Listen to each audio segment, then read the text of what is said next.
Nicolas Tesla کو آج دنیا الیکٹریسٹی جنریشن کے حوالے سے جانتی ہے، لیکن انہوں نے کئی ایسی خوفناک انوینشنز بھی کی تھیں جن کے بارے میں یقین لانا کافی مشکل ہے۔ 1896 میں انہوں نے غلطی سے ایک ارتھ کوئک جنریٹر بنا ڈالا تھا جس کی سائز اتنی کہ وہ پاکٹ میں بھی فٹ آ سکتا تھا اور نقصان اتنا کہ بڑی سے بڑی بلڈنگ کو بھی ہلا دیتا تھا۔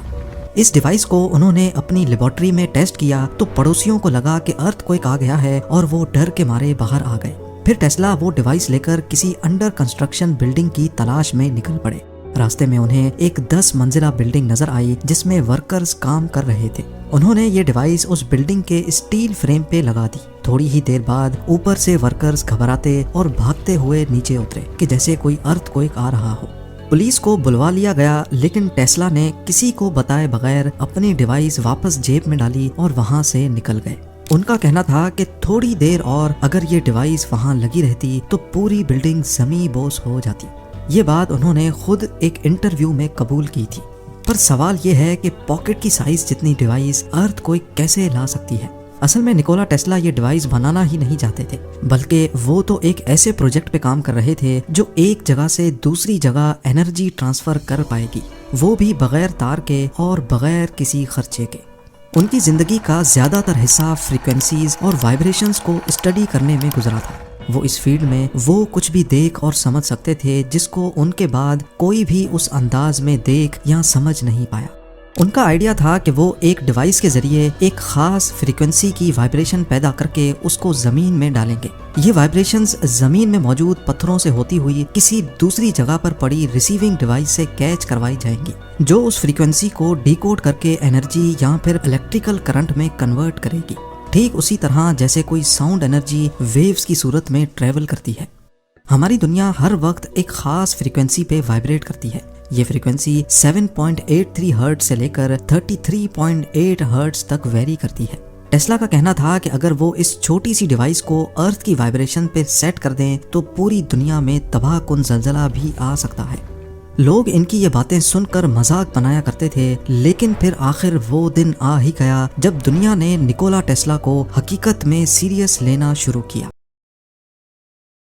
ناظرین، ہماری روزمرہ کی زندگی میں شاید ہی کوئی ایسی چیز ہے جس کے پیچھے نکولا ٹیسلا کا ہاتھ نہیں۔ الیکٹریسٹی سے لے کر دنیا کے کسی بھی کونے میں بیٹھے فون پر بات کرنے تک، ان سب میں نکولا ٹیسلا کا بہت بڑا ہاتھ رہا ہے۔ ان سے پہلے الیکٹریسٹی کو ایک جگہ سے دوسری جگہ پہنچانا بہت مشکل ہوا کرتا تھا، حتیٰ کہ صرف چند میٹرز تک الیکٹریسٹی کو پہنچایا جا سکتا تھا اور اس میں بھی صرف ایک چھوٹے بلب سے زیادہ نہیں چلتا تھا۔ لیکن ٹیسلا نے آلٹرنیٹنگ کرنٹ ایجاد کر کے پوری دنیا کے سامنے اپنی قابلیت کو ثابت کیا۔ ان کی زندگی میں یہی وہ پوائنٹ تھا جب لوگوں نے ان کو سیریس لینا شروع کیا، کیونکہ اب وہی الیکٹریسٹی جو پہلے ڈائریکٹ کرنٹ کی فارم میں صرف چند میٹرز دور تک پہنچائی جا سکتی تھی، اس کو اے سی پاور میں کنورٹ کر کے اب ہزاروں میل دور فیکٹریز اور انڈسٹریز میں بھی پہنچایا جانے لگا۔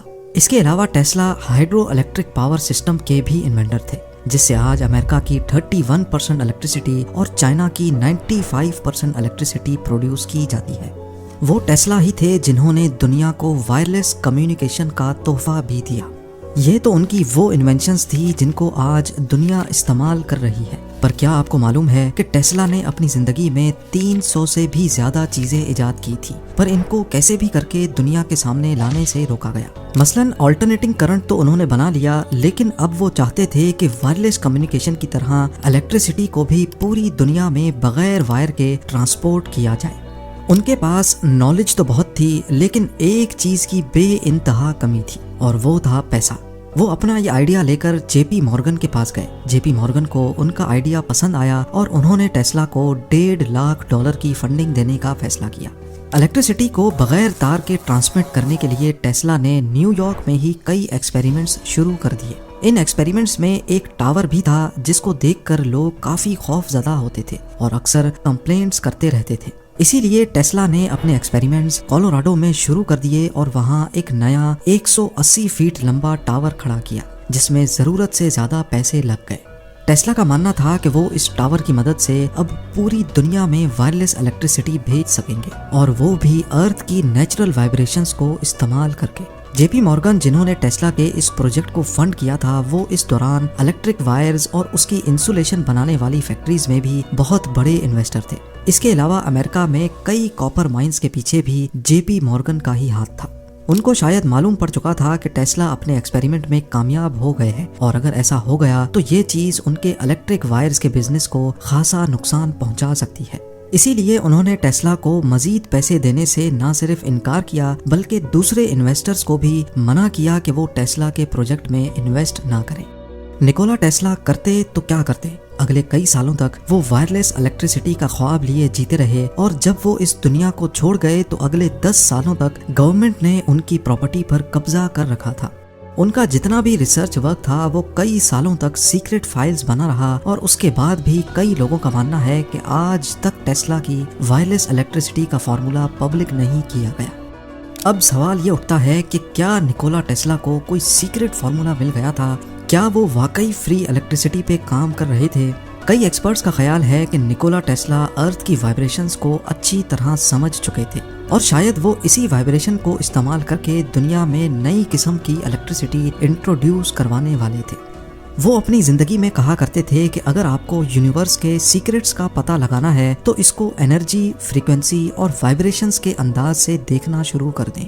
شاید وہ سچے تھے، کیونکہ ان کی موت کے بعد سائنسدانوں نے فریکوینسی اور وائبریشنز پر ریسرچ شروع کی تو وہ یہ دیکھ کر حیران رہ گئے کہ دنیا کی ایک ایک چیز اپنی خاص فریکوینسی پہ وائبریٹ کر رہی ہے۔ ایک چیز کی فریکوینسی کو سمجھ کر دور پڑی دوسری چیز تک واقعی میں نہ صرف انرجی ٹرانسفر کی جا سکتی ہے بلکہ اس کو کنٹرول بھی کیا جا سکتا ہے۔ مثال کے طور پہ یہ دو فوکس دیکھیں جن کا فزیکلی آپس میں کوئی کنیکشن نہیں ہے، ان دونوں کی فریکوینسی سیم ہے، یعنی ان کو ایک بار ٹیپ کرنے سے ایک سیکنڈ میں یہ 440 مرتبہ وائبریٹ کرتے ہیں۔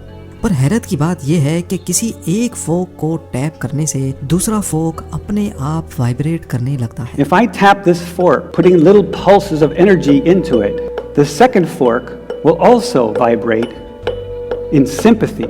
نکولا ٹیسلا جس وائرلیس انرجی ٹرانسفر کی بات کر رہے تھے وہ شاید کچھ اس طرح کی تھی۔ شاید ان کو کوئی سیکرٹ فریکوینسی معلوم پڑ چکی تھی، لیکن ان ڈاکیومنٹس کو آج تک سامنے نہیں لایا گیا۔ اتہاس گواہ ہے کہ پچھلے 150 سالوں میں جتنی بھی جنگیں ہوئی ہیں وہ زیادہ تر تیل کی بیسس پہ ہوئی ہیں۔ War of Gulf, Kuwaiti oil fires, عراق وار، اور حتیٰ کہ ورلڈ وار 1 اور 2 میں بھی کئی آپریشنز ایسے تھے جس میں خاص طور پر آئل ریزروز کو ٹارگٹ کیا گیا تھا۔ جس فوسل انرجی کی وجہ سے اتنی زیادہ جنگیں ہو گئیں، سوچنے کی بات یہ ہے کہ اگر ہر کوئی ارتھ کی فریکوینسی کو استعمال کر کے فری الیکٹریسٹی یا فری انرجی بنا سکتا تو اس تیل کی دنیا میں کوئی ڈیمانڈ ہی نہیں رہتی۔ ان سب چیزوں کے ساتھ ساتھ ٹیسلا کی اور بھی کئی ایسی انوینشنز تھیں جن کو سرے سے یا تو ختم کر دیا گیا تھا یا ٹیسلا کے جانے کے بعد ان پر مزید کام نہیں کیا گیا، جیسا کہ ڈیتھ رے بیم۔ یہ نیوکلیر بام کی طرح ایک ماس ڈسٹرکشن ویپن تھا۔ 1934 میں اپنے ایک انٹرویو میں ٹیسلا نے بتایا کہ یہ ویپن ہزاروں میل دور تک لاکھوں لوگوں کی جان لے سکتا ہے، یا جہاں تک ارتھ کی کرو ہمیں اجازت دے۔ یہ ٹیسلا کا ایک نیا الیکٹرک ویپن تھا جو 50 ملین وولٹس پیدا کر سکتا تھا۔ اندازے کے لیے سمجھ لیں کہ آسمانی بجلی گرنے میں جتنے وولٹس ہوتے ہیں یہ ویپن اس سے 166 ٹائمز زیادہ وولٹس پیدا کر سکتا تھا۔ اس کے علاوہ ٹیسلا نے تھاٹ کیمرا کا آئیڈیا بھی دیا تھا۔ جس طرح ایک کیمرہ وہ سب کیپچر کر سکتا ہے جو ہماری آنکھیں دیکھ سکتی ہیں، اسی طرح ٹیسلا کا آئیڈیا تھا کہ ہمارے خیالات کو بھی فوٹوگراف کیا جا سکتا ہے، جس سے انسان جو کچھ بھی سوچ رہا ہوگا اس کی فوٹو بن کر سامنے آ جائے گی۔ ان کے اس تھاٹ کیمرہ نے کبھی عملی شکل تو اختیار نہیں کی، لیکن ان کے اس آئیڈیا سے انسپائر ہو کر 1895 میں ایکس رے انوینٹ ہوا تھا۔ نکولا ٹیسلا ایک ایسے سائنٹسٹ اور انجینئر رہے ہیں جنہوں نے کبھی بھی پیسے کے لیے کام نہیں کیا۔ وہ چاہتے تو شاید اپنی انوینشن سے بہت پیسہ کما سکتے تھے، دوسروں کی طرح اپنے پیٹنٹس کو کیش بھی کر سکتے تھے، لیکن جب ان کی موت ہوئی تو ان کے پاس اتنے پیسے بھی نہیں تھے جس سے ان کے ہوٹل بل کو کلیئر کروایا جا سکے۔ ان کی موت بھی آج تک ایک مسٹری بنی ہوئی ہے۔ 7 جنوری 1943 کو ان کے ہوٹل روم سے ان کی ڈیڈ باڈی ملی۔ آفیشلز کا کہنا ہے کہ یہ ایک نیچرل موت تھی، پر لوگوں کی ایک بہت بڑی تعداد سمجھتی ہے کہ نکولا ٹیسلا کو مارا گیا تھا۔ پر اصل حقیقت کیا ہے؟ کیا ان کے ڈاکیومنٹس کو 10 سال اپنے قبضے میں رکھنے کے بعد سب کچھ پبلک کر دیا گیا، یا پھر ابھی بھی ٹیسلا کی چند سیکرٹ فائلز کسی کونے قدرے میں موجود ہیں؟ یہ تو شاید آنے والا وقت ہی بتائے گا۔